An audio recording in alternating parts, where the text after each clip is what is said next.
And when, well, after all that, and I paid my way through high school and all, books, clothes and all, I went and joined the service.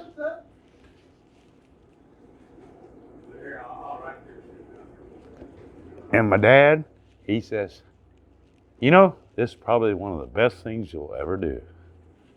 And guess what? He was right. And, you know, I think, believe it or not, he was definitely right, because since then, I've had like a little roller coaster ride, but it's all came full circle. Now I'm so complete. And I can only say it the one way I can say it, and that's thanks to the journey home, thanks to my man upstairs, and my friends. I've made it.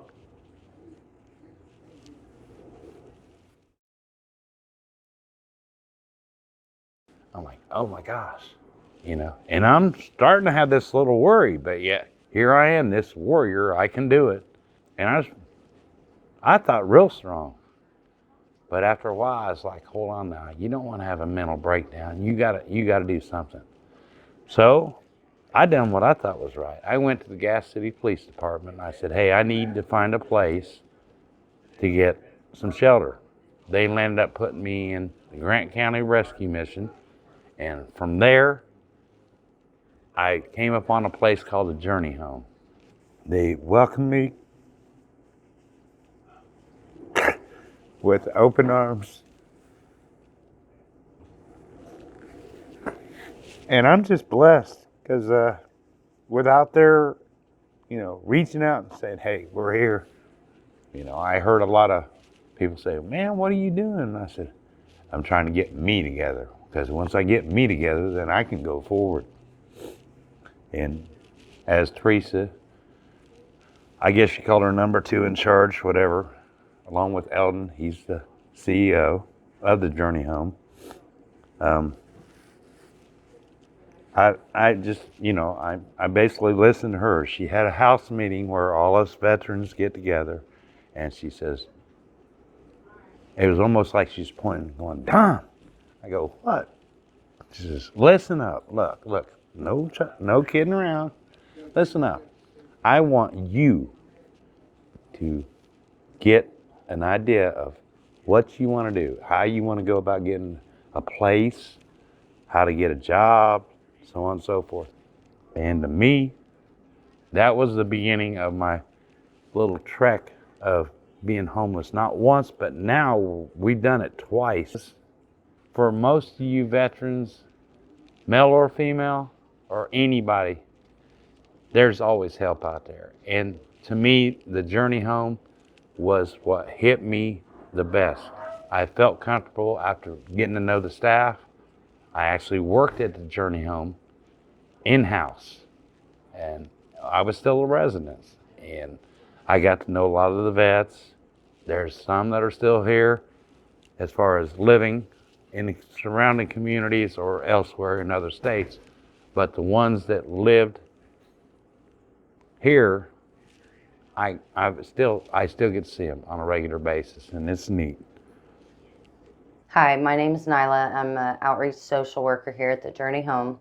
I have been working with Mr. Don Cortner to help him maintain his housing. Don's done a fantastic job at staying in contact with his landlord with any issues that he has had. He has been going to equine therapy twice a week generally to help him with a lot of his, I guess, anxieties and things like that. He's doing a fantastic job. You get him there, he just goes and gets the horses. He does his thing. You don't even have to stay on top of him. He knows what he's doing, and he likes it. So Don calls me his little sister because I stay on his behind all the time about everything from his housing to his health insurance, his doctor's appointments, just you name it. He tells me I am probably one of the hardest people on him, but he appreciates it. When I came here at first, I'll be honest with anybody that ever comes here, you don't know how a book or people are till you see the cover. And you can't take just by looks because looks can be so deceiving. My thing is you have an open mind, be upfront, honest, and with that, give what you can. If you think you're drained, you need help, you got to tell them. You know, being homeless and all this and that. Yeah, I get it. It's rough, but you know what? If you come in here with an open mind and you tell them, give them a heartfelt story. I mean, you know what? They've got someone here trained to physically take that mind and get you back on track because she was schooled.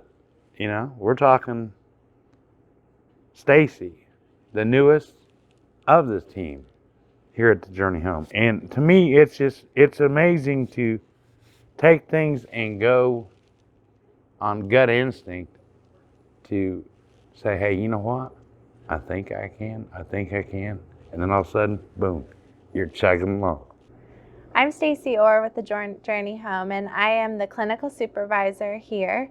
My job is to really walk alongside veterans as they come through both the transitional housing program and our HRP outreach case management program, and really make sure that as an organization we're instilling lots of safe practices during their stay and their time with us, as well as making those connections and really empowering our veterans to take those steps towards treatment or whatever healing and growth they may be going through from a mental health and overcoming some of those addiction standpoint.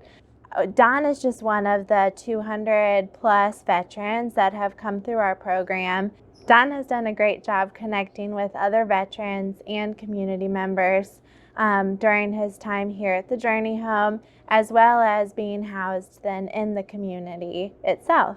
I've really enjoyed getting to know Don and just seeing him grow as a person. He is just a welcoming soul, and anyone that comes into contact with him just feels his care and his enthusiasm for life. So that's one thing we love about Don.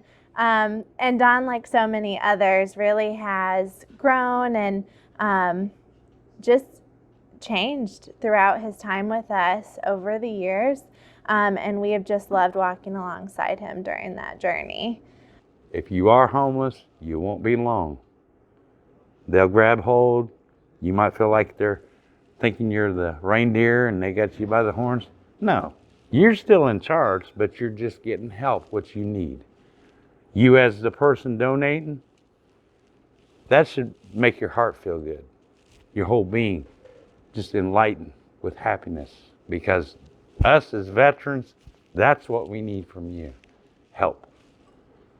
Not just from the Journey Home, but you as the individuals caring for your soldiers. Us, the veteran. That's it.